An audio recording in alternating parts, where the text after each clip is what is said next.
Welcome to Truth Behind History, where we uncover the stories and innovations that shaped the world. Today, we're diving into one of the most revolutionary inventions in human history, the printing press. Now, I know, at first glance, the idea of a machine that just prints words onto paper might not sound earth-shattering, but trust me, this invention changed absolutely everything. Before the printing press, books were rare treasures, painstakingly copied by hand, and only the wealthiest or most privileged had access to knowledge. Then, in the 15th century, Johannes Gutenberg introduced a machine that would break down these barriers and ignite an intellectual explosion. This wasn't just a new way to make books faster, it was the foundation of modern society as we know it. The printing press democratized knowledge, fueled revolutions, shaped religions, and even altered the way people thought about the world around them. Without it, there would be no Renaissance, no scientific revolution, and certainly no modern education system. So, how did this simple yet powerful machine turn the world upside down?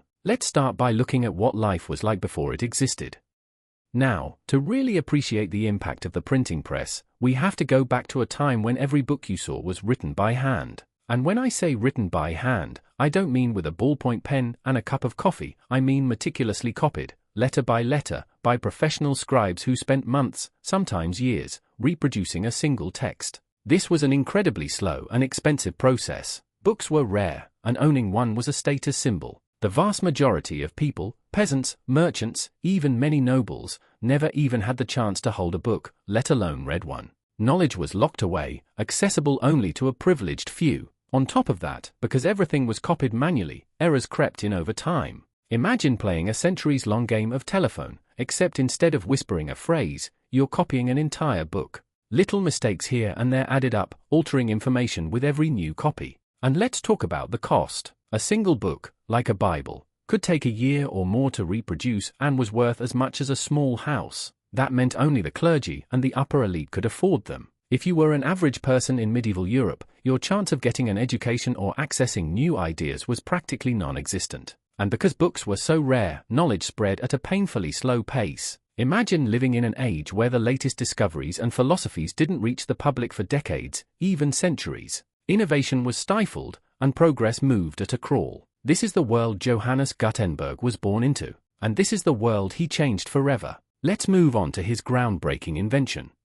Enter Johannes Gutenberg, a German inventor with a vision that would transform the world. In the early 1400s, he developed a machine that combined existing technologies in a brand new way, the printing press. Now, printing itself wasn't entirely new. The Chinese had been using woodblock printing for centuries, pressing ink onto paper using carved wooden blocks. But Gutenberg took things to a whole new level. He introduced movable type printing, which allowed individual metal letters to be arranged and rearranged as needed. Instead of carving an entire page into wood, something that had to be remade for every new page, printers could now reuse letters over and over again, making printing faster, more efficient, and, most importantly, repeatable. With this breakthrough, books could be produced in mass quantities for the first time in history. And when I say mass production, I mean a total game changer. Before Gutenberg's press, Europe's entire book supply was estimated to be in the tens of thousands. Within just 50 years of his invention, millions of books had been printed and distributed. That's not just an increase, it's an explosion of information. The press itself was also a technological marvel. It wasn't just about letters on paper. Gutenberg's design incorporated screw press mechanics, originally used in winemaking and olive oil production, to apply consistent pressure and create sharp, clear text. He also perfected oil-based inks, which adhered better to paper and parchment, making printed pages more durable and readable. This wasn't just an improvement in bookmaking, it was the dawn of mass communication. Ideas could now be spread across cities, across countries, and across generations with unprecedented speed. And as we'll see, that kind of power reshaped every aspect of society. Next, let's talk about how this revolution affected literacy and education. With books now easier and cheaper to produce, something incredible happened. People started reading. And not just monks and scholars. Regular people, merchants, artisans, even peasants who never had access to education before were suddenly exposed to the written word. One of the biggest and most immediate effects of the printing press was a dramatic rise in literacy rates. For the first time in history, books were affordable. Instead of costing as much as a small house, they were now within reach for the middle class. Schools began to flourish, and reading was no longer an elite privilege, it was a growing necessity. But it wasn't just about access to books, it was about the kind of books being printed. With mass production, education became more standardized. Before, students relied on handwritten texts, which were often filled with errors or local variations. Now, schools across Europe had access to the same printed materials, leading to more consistent curricula. Universities expanded, and knowledge was no longer confined to just a handful of institutions. And this wave of literacy and education helped fuel one of the most defining periods in Western history, the Renaissance. The printing press didn't just make reading more common, it spread Renaissance ideas across Europe like wildfire. The great works of classical antiquity were reprinted and studied, artistic techniques were shared between cultures, and new ways of thinking about the world took hold. Suddenly, people weren't just reading religious texts, they were reading about science, philosophy, art, and humanism. And once people started thinking for themselves, well, let's just say the world was never the same again. But literacy wasn't the only thing that changed. The printing press also had a profound impact on religion, and that's where we're headed next. If there's one area where the printing press shook society to its core, it was religion. For centuries, the Catholic Church controlled the flow of religious knowledge. The Bible was written in Latin, a language most common people couldn't read, and religious teachings were passed down through clergy. If you wanted to understand God's word, you had to rely on priests to interpret it for you. But then came the printing press, and with it, everything changed. Let's start with Martin Luther's 95 Theses. In 1517, Luther, a German monk, had a problem with the church, specifically, its practice of selling indulgences, or essentially, selling people a ticket to heaven. So, he did what any good reformer would do, he wrote down his arguments against the church and nailed them to a church door in Wittenberg. Now, before the printing press, this probably would have been a local dispute, something debated by a handful of scholars and forgotten. But thanks to mass printing, Luther's ideas spread everywhere. Within weeks, copies of his theses were circulating throughout Germany. Within months, they were being read across Europe.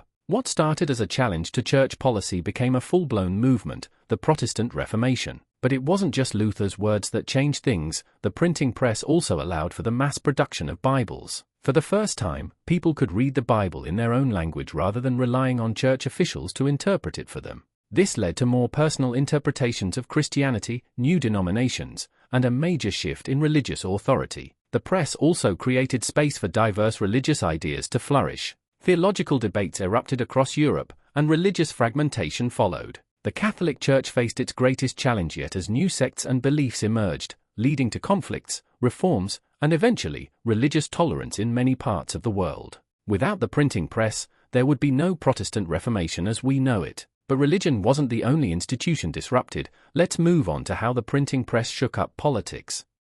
If the printing press could challenge the Catholic Church, imagine what it could do to kings, queens, and governments. Spoiler alert, it made ruling a whole lot harder. One of the biggest political shifts caused by the printing press was the rise of political pamphlets. Before the press, information about government and politics was tightly controlled. Monarchs and nobles dictated what was written, and the common people had little to no say in political matters. But once printing became widespread, pamphlets, essays, and newspapers started circulating, giving ordinary citizens access to political debates. These pamphlets weren't just for scholars or elites, they were written in plain language so everyday people could understand them. And when people start reading about their rights, their governments, and the corruption of those in power, things start to change. Take, for example, the early discussions of democracy and individual rights. Enlightenment thinkers like John Locke and Jean-Jacques Rousseau used the press to spread ideas about liberty, government accountability, and the social contract, the idea that rulers only have power because the people give it to them.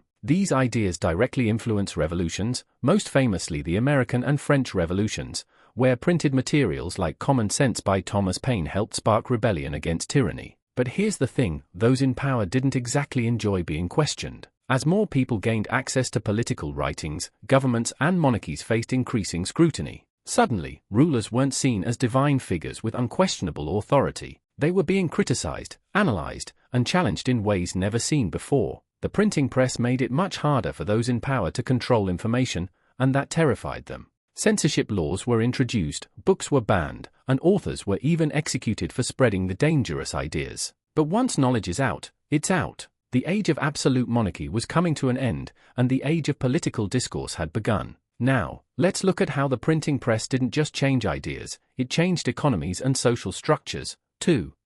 It's easy to think of the printing press as just an intellectual or political game changer, but let's not forget the economic revolution it set in motion. The ability to mass-produce books didn't just spread ideas, it created entire new industries and job markets. First, we have the emergence of a knowledge economy. Before the printing press, most professions relied on hands-on learning or oral traditions. But now, skills, techniques, and specialized knowledge could be documented and passed down in books. This meant that fields like medicine, engineering, and law became more standardized and professionalized, allowing experts to build on each other's work instead of starting from scratch. Then, there's the expansion of the book market. When books became cheaper, bookshops and publishing houses started popping up all over Europe. Entire businesses formed around the production and distribution of printed materials. This wasn't just a technological shift, it was an economic boom. The demand for books fueled paper production, ink manufacturing, and even improvements in trade routes, as books became valuable commodities.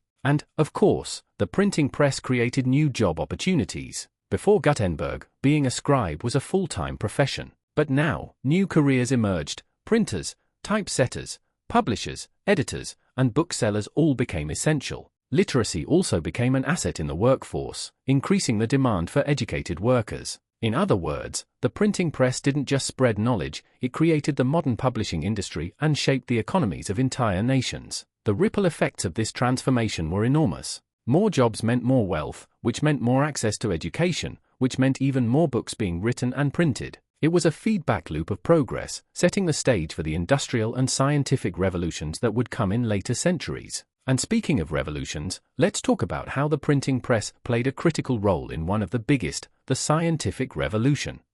Imagine being a scientist in medieval Europe.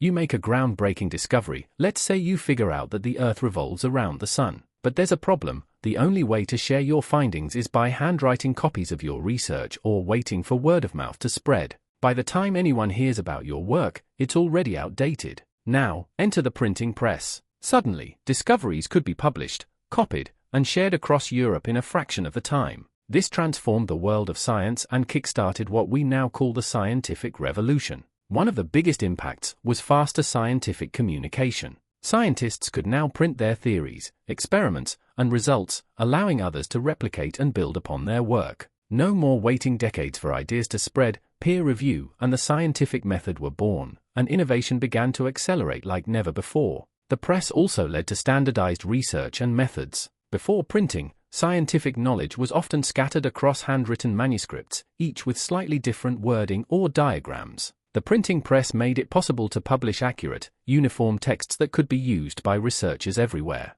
This meant that a student studying medicine in France was reading the same material as a student in Italy or England, creating a more connected and collaborative scientific community. And then there's the rise of scientific societies. Groups like the Royal Society of London, founded in the 1600s, wouldn't have been possible without the printing press. These organizations became hubs for researchers to publish their findings, debate new theories, and push the boundaries of knowledge. Think of it this way, without the printing press, figures like Galileo, Newton, and Kepler might never have gained recognition. Their work would have stayed in private circles instead of being widely shared. The printing press didn't just help scientists communicate, it supercharged human progress by making knowledge widely accessible for the first time. Now, we've talked about how the printing press shaped education, religion, politics, and science. But what about its impact on global culture? Let's dive into the globalization of ideas.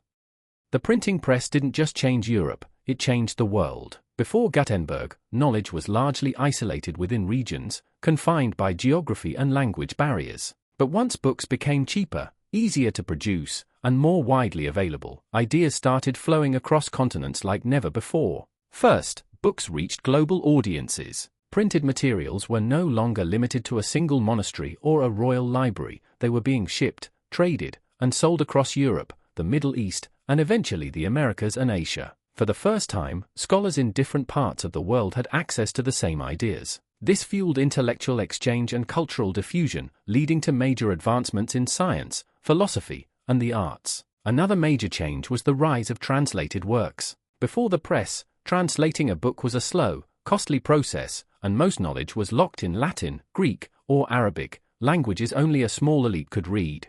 But now, works were being translated into multiple languages and printed in bulk. This made knowledge more accessible and allowed cross-cultural learning on an unprecedented scale. Suddenly, ideas from the Islamic Golden Age, classical antiquity, and Renaissance Europe were all circulating together, sparking new schools of thought. And then there's the scientific and philosophical networks that emerged. Scholars and thinkers from different countries could now engage with each other's work in a way that was never possible before. This laid the foundation for international collaboration in science, literature, and philosophy, a trend that still continues today. The printing press created a global intellectual community, where ideas weren't just local, they were universal. It's no exaggeration to say that the modern, interconnected world we live in today was made possible by the printing press. But what about today's world? How does the printing press compare to the digital age? Let's take a look at its lasting influence.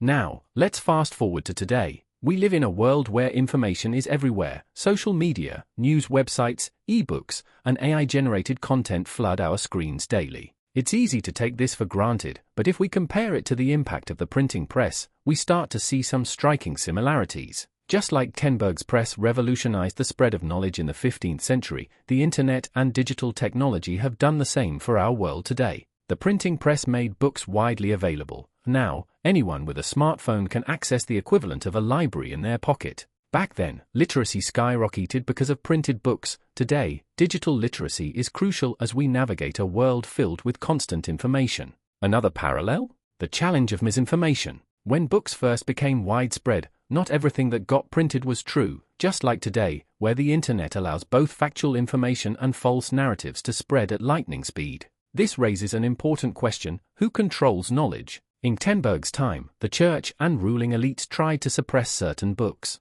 Today, debates over censorship, fake news, and AI-generated content shape our digital landscape. And let's not forget how both revolutions changed society's power structures. The printing press weakened centralized authority by putting knowledge into the hands of everyday people. Today, digital platforms have challenged traditional media, governments, and institutions, giving anyone with internet access a voice on a global scale. The ability to spread ideas quickly and influence millions is no longer limited to the elite, it's something anyone can do with the right tools. So, while we often think of Gutenberg's invention as a relic of the past, its impact is still shaping the way we consume, share, and question information today. The printing press was the first major step toward mass communication, and the internet is simply the next evolution of that legacy. Now, let's wrap things up with a final look at why the printing press remains one of the most important inventions in human history. So, what have we learned? The printing press wasn't just an invention, it was a revolution. It took a world where knowledge was controlled by a privileged few and opened the floodgates, making books, education, and new ideas accessible to the masses. It fueled the Renaissance, gave rise to the Protestant Reformation, helped spark political revolutions, accelerated scientific discoveries, and laid the foundation for the modern knowledge economy. It shaped the world we live in today, and its influence can still be felt in everything from how we learn to how we communicate. And if you think about it, we are living through a similar revolution right now. Just like the printing press changed history, digital technology and the internet are reshaping our world in ways that future generations will study. The big question is, how will we use this power? Will we, like the scholars and revolutionaries of the past, use it to spread knowledge, challenge ideas, and push humanity forward? If you enjoyed this deep dive into the history of the printing press, make sure to like, comment, and subscribe to Truth Behind History. I cover all kinds of fascinating historical topics, from world-changing inventions to forgotten conflicts and shocking events that shaped the modern world. And if you love history as much as I do, check out some of my other videos. I promise, you'll learn something new. Thanks for watching, and I'll see you in the next one.